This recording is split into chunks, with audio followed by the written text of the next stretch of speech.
اعوذ باللہ من الشیطان الرجیم، بسم اللہ الرحمن الرحیم۔ الحمد للہ رب العالمین والصلاۃ والسلام علی سید المرسلین و خاتم النبیین، اما بعد۔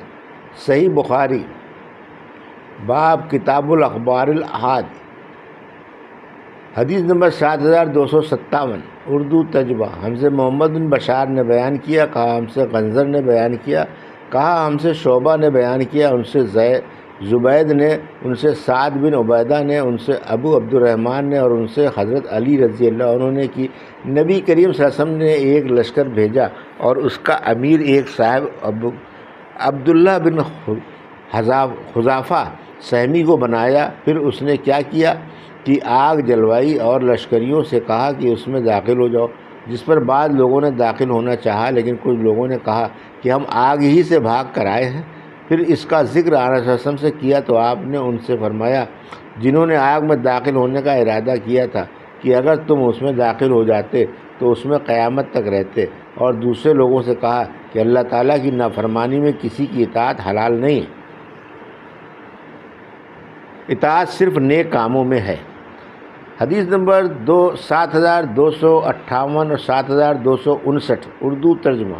ہم سے زہیر بن حرب نے بیان کیا، کہا ہم سے یعقوب بن ابراہیم نے بیان کیا، ان سے ان کے والد نے بیان کیا، ان سے صالح نے، ان سے ابن شہاب نے، انہیں عبید اللہ بن عبداللہ نے خبر دی، اور انہیں ابو ہریرہ اور زید بن خالد رضی اللہ عنہ نے خبر دی کہ دو شخص رسول اللہ صلی اللہ علیہ وسلم کے پاس اپنا جھگڑا لائے۔ تفصیل آگے حدیث ذیل میں ہے۔ دوسری سند اور امام بخاری رحمۃ اللہ علیہ نے کہا۔ حدیث نمبر 7260، اردو ترجمہ۔ ہم سے ابو الیمان نے بیان کیا، کہا ہم کو شعیب نے خبر دی، انہیں زہری نے کہا مجھ کو عبید اللہ بن عبداللہ بن عتبہ بن مسعود نے خبر دی، اور ان سے ابو ہریرہ رضی اللہ عنہ نے بیان کیا کہ ہم رسول اللہ صلی اللہ علیہ وسلم کے پاس موجود تھے کہ دیہاتیوں میں سے ایک صاحب کھڑے ہوئے اور کہا کہ یا رسول اللہ، کتاب اللہ کے مطابق میرا فیصلہ فرما دیجئے۔ اس کے بعد ان کا مخالف فریق کھڑا ہوا اور کہا انہوں نے صحیح کہا، یا رسول اللہ ہمارا فیصلہ کتاب اللہ کے مطابق کر دیجئے اور مجھے کہنے کی اجازت دیجیے۔ آقا صلی اللہ علیہ وسلم نے فرمایا کہ کہو۔ انہوں نے کہا کہ میرا لڑکا ان کے یہاں مزدوری کیا کرتا تھا، اصوب ببانی اجیر مزدور ہے، پھر اس نے ان کی عورت سے زنا کر لیا تو لوگوں نے مجھے بتایا کہ میرے بیٹے پر رجم کی سزا ہوگی، لیکن میں نے اس کی طرف سے 100 بکریوں اور ایک باندی کا فدیہ دیا اور لڑکے کو چھڑا لیا۔ پھر میں نے اہل علم سے پوچھا تو انہوں نے بتایا کہ اس کی بیوی پر رجم کی سزا لاگو ہوگی اور میرے لڑکے کو 100 کوڑے اور 1 سال کے لیے جلا وطنی کی جائے گی۔ آن صلی اللہ علیہ وسلم نے فرمایا کہ اس ذات کی قسم جس کے ہاتھ میں میری جان ہے، میں تمہارے درمیان کتاب اللہ کے مطابق فیصلہ کروں گا۔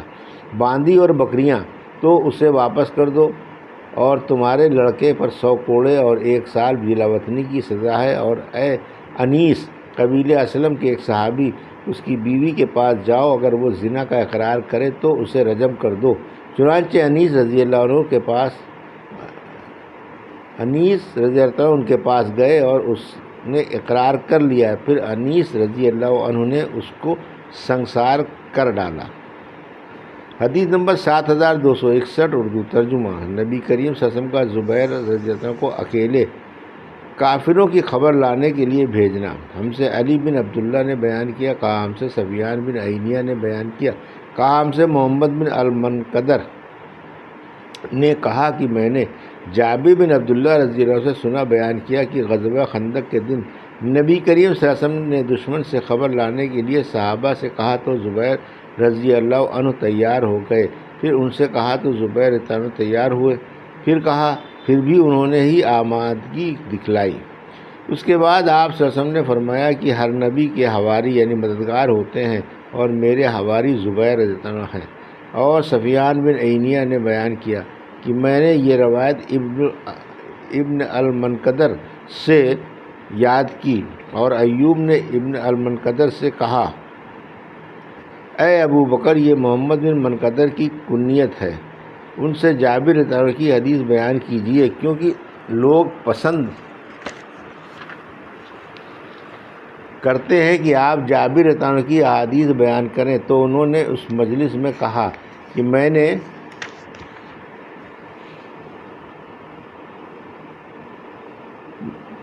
کہ میں نے جابر رضی اللہ عنہ سے سنا، اور 4 احادیث میں پہ در پہ یہ کہا کہ میں نے جابر رضی اللہ عنہ سے سنا۔ علی بن عبداللہ مدینی نے کہا کہ میں نے سفیان بن عینیہ سے کہا کہ سفیان سوری تو غزوہ قریظہ کہتے ہیں بجائے غزوہ خندق کے، تو انہوں نے کہا کہ میں نے اتنے ہی یقین کے ساتھ یاد کیا ہے جیسا کہ تم اس وقت بیٹھے ہو کہ انہوں نے غزوہ خندق کہا۔ سفیان نے کہا کہ یہ دونوں ایک ہی غزوہ ہیں، کیونکہ غزوہ خندق کے فوراً بعد اسی دن غزوہ قریظہ پیش آیا، اور وہ مسکرائے۔ حدیث نمبر 7262 اردو ترجمہ۔ اللہ تعالیٰ کا سورہ احزاب میں فرمانا کہ نبی کے گھروں میں نہ داخل ہو مگر اجازت لے کر، جب تم کو کھانے کے لیے بلایا جائے۔ ظاہر ہے کہ اجازت کے لیے ایک شخص کا بھی اذن دینا کافی ہے۔ ہم سے سلیمان بن حرب نے بیان کیا، کہا ہم سے حماد نے بیان کیا، ان سے ایوب نے، ان سے ابو عثمان نے، اور ان سے ابو موسیٰ رضی اللہ عنہ نے کہ نبی کریم صلی اللہ علیہ وسلم ایک باغ میں داخل ہوئے اور مجھے دروازے کی نگرانی کا حکم دیا۔ پھر ایک صحابی آئے اور اجازت چاہی۔ آپ صلی اللہ علیہ وسلم نے فرمایا کہ انہیں اجازت دے دو اور انہیں جنت کی بشارت دے دو، وہ ابو بکر تھے۔ پھر عمر آئے، آپ صلی اللہ علیہ وسلم نے فرمایا کہ انہیں بھی اجازت دے دو اور انہیں جنت کی بشارت دے دو۔ پھر عثمان رضی اللہ عنہ آئے، آپ صلی اللہ علیہ وسلم نے فرمایا کہ انہیں بھی اجازت دے دو اور جنت کی بشارت دے دو۔ حدیث نمبر 7263 اردو ترجمہ۔ ہم سے عبدالعزیز بن عبداللہ نے بیان کیا، کہا ہم سے سلیمان بن بلال نے بیان کیا، ان سے یحییٰ نے، ان سے عبید بن حنین نے، انہوں نے ابن عباس رضی اللہ عنہ سے سنا، اور ان سے عمر رضی اللہ عنہ نے بیان کیا کہ میں حاضر ہوا تو رسول اللہ صلی اللہ علیہ وسلم اپنے بالا خانے میں تشریف رکھتے تھے، اور آپ کا ایک کالا غلام سیڑھی کے اوپر نگرانی کر رہا تھا۔ میں نے اس سے کہا کہ کہو کہ عمر بن خطاب رضی اللہ عنہ کھڑا ہے اور اجازت چاہتا ہے۔ حدیث نمبر 7264 اردو ترجمہ۔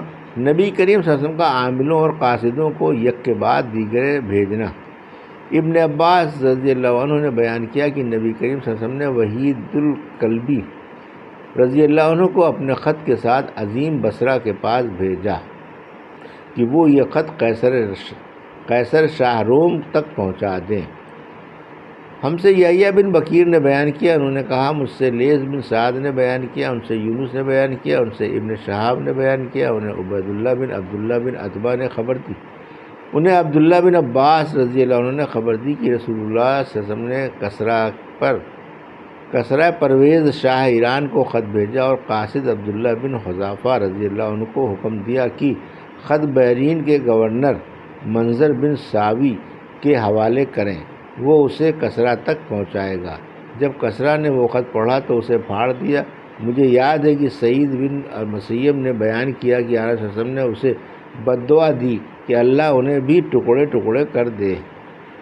حدیث نمبر 7265 اردو ترجمہ۔ ہم سے مسدد نے بیان کیا، کہا ہم سے یحییٰ قطان نے بیان کیا، ان سے یزید بن ابی عبید نے، ان سے سلمہ بن اکو نے کہ رسول اللہ صلی اللہ علیہ وسلم نے قبیلہ اسلم کے ایک صاحب ہند بن اسما سے فرمایا کہ اپنی قوم میں یا لوگوں میں اعلان کر دو عاشورہ کے دن کے جس نے کھا لیا ہو وہ اپنا بقیہ دن بغیر کھائے پورا کرے، اور جس نے نہ کھایا ہو وہ روزہ رکھے۔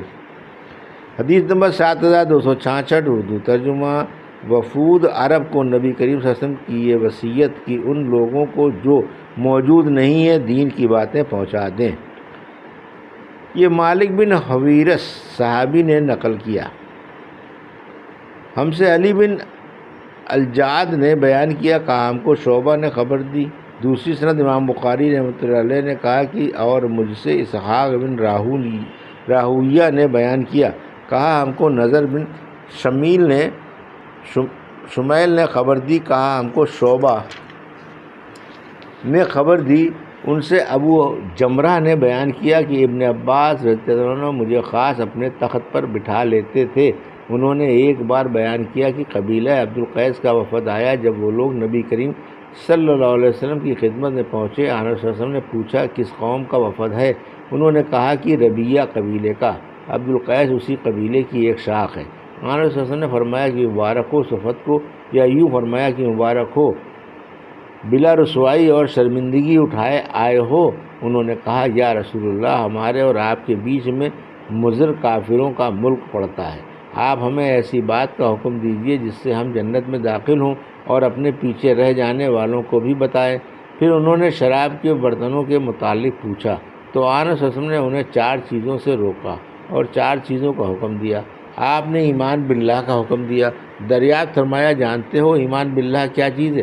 انہوں نے کہا کہ اللہ اور اس کے رسول زیادہ جانتے ہیں۔ فرمایا کہ گواہی دینا کہ اللہ کے سوا اور کوئی معبود نہیں اور محمد رسول صلی اللہ علیہ وسلم اللہ کے رسول ہیں، اور نماز قائم کرنے کا حکم دیا اور زکوٰۃ دینے کا۔ میرا خیال ہے کہ حدیث میں رمضان کے روزوں کا بھی ذکر ہے اور غنیمت میں سے 5واں حصہ بیت المال میں دینا، اور آپ نے انہیں دیا۔ ہنتم مرفت اور نقیر کے برتن جن میں عرب لوگ شراب رکھتے اور بناتے تھے کے استعمال سے منع کیا، اور بعض اوقات مقیر کہا۔ فرمایا کہ انہیں یاد رکھو اور انہیں پہنچا دو جو نہیں آ سکے ہیں۔ حدیث نمبر 7247 اردو ترجمہ۔ ایک عورت کی خبر کا بیان۔ ہم سے محمد بن ولید نے بیان کیا، کہا ہم سے محمد بن جعفر نے، کہا ہم سے شعبہ نے، ان سے توبہ بن کیسان العنبری نے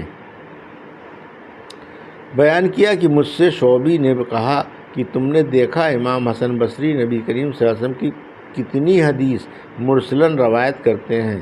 میں ابن عمر رضی اللہ عنہ کی خدمت میں تقریباً 2.5 سال رہا، لیکن میں نے ان کو آنر صلی اللہ علیہ وسلم سے اس حدیث کے سوا اور کوئی حدیث بیان کرتے نہیں سنا۔ انہوں نے بیان کیا کہ نبی کریم صلی اللہ علیہ وسلم کے صحابہ میں سے کئی اصحاب، جن میں سعد رضی اللہ عنہ بھی تھے، دسترخوان پر بیٹھے ہوئے تھے۔ لوگوں نے گوشت کھانے کے لیے ہاتھ بڑھایا تو ازواج مطہرات میں سے ایک زوجہ مطہرہ ام المومنین میمونہ رضی اللہ عنہا نے آگاہ کیا کہ یہ سانڈے کا گوشت ہے۔ سب لوگ کھانے سے رک گئے۔ پھر آنر صلی اللہ علیہ وسلم نے فرمایا کہ کھاؤ۔